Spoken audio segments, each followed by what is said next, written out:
आपने मार दिया है अपनी आत्मा को। You are the murderer of your soul.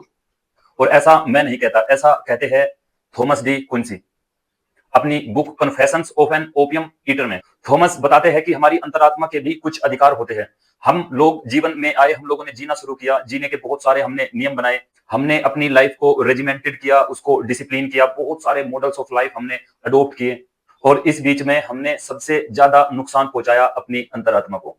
Imagine कीजिए कि आपको ऐसे कपड़े पहनने को दिए जाए जो आपको बिल्कुल पसंद नहीं है, जो आपको चुभने लगे, जो आपको बिल्कुल फिट ना हो, और आपको वह कपड़े पहनकर सारी उम्र जीना है। वो कपड़े महंगे हैं, ब्रांडेड है, लोग उनमें आपको देखकर आपको कहते हैं कि कपड़े बहुत अच्छे हैं, बहुत सुंदर लगते हैं आप पर, लेकिन आप अंदर ही अंदर छटपटा रहे हैं कि मैं उन कपड़ों को कब निकाल दूं, क्योंकि वो आपको बिल्कुल आरामदायक नहीं है, आपको पसंद भी नहीं है, और ना ही आपको सुकून देते हैं। तो आपका मन होगा कि आप उन कपड़ों को कैसे भी निकाल के वो कपड़े पहन ले जो आपको पसंद है और आपको सुकून देते हैं। ठीक ऐसा ही होता है हमारी आत्मा के साथ। हम डिफरेंट मॉडल्स ऑफ लाइफ पहन लेते हैं अपने ऊपर, लोगों को दिखाने के लिए कि हाँ, मैं ऐसे ही जी रहा हूं जैसे तुम लोग एक्सपेक्ट करते हो मुझसे। और अंदर ही अंदर हमारी आत्मा छटपटाती रहती है उन मॉडल्स ऑफ लाइफ को अडॉप्ट करने में, उनके साथ जीने में। जो लोग कमजोर होते हैं अंदर से, अपनी आत्मा से जो लोग ताकत नहीं जुटा पाते, वह उन मॉडल्स ऑफ लाइफ को पहन के जीते रहते हैं और समाज में अच्छा होने का ढोंग करते रहते हैं।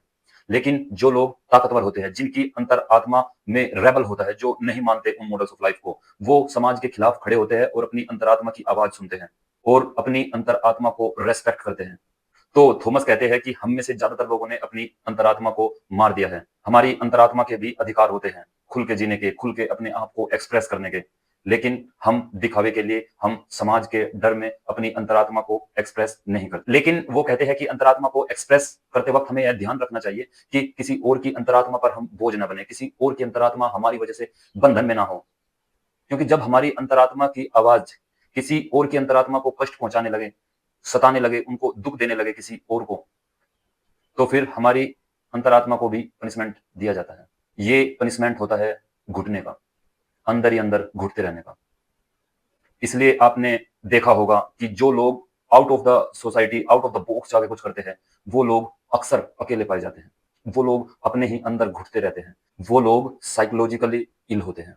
और ऐसा बहुत सारी रिसर्च में पाया गया है कि जो समाज में शीर्ष पर होते हैं, वो लोग नार्सिसिस्टिक होते हैं, क्योंकि वो जाने अनजाने में बहुत लोगों को पॉजिटिवली इम्पैक्ट करते हैं, तो बहुत लोगों को नेगेटिवली भी हार्म करते हैं, इम्पैक्ट करते हैं। मुझे उम्मीद है कि आपने इस बुक से कुछ जरूरी सबक सीखा होगा। Stay tuned, exam in life.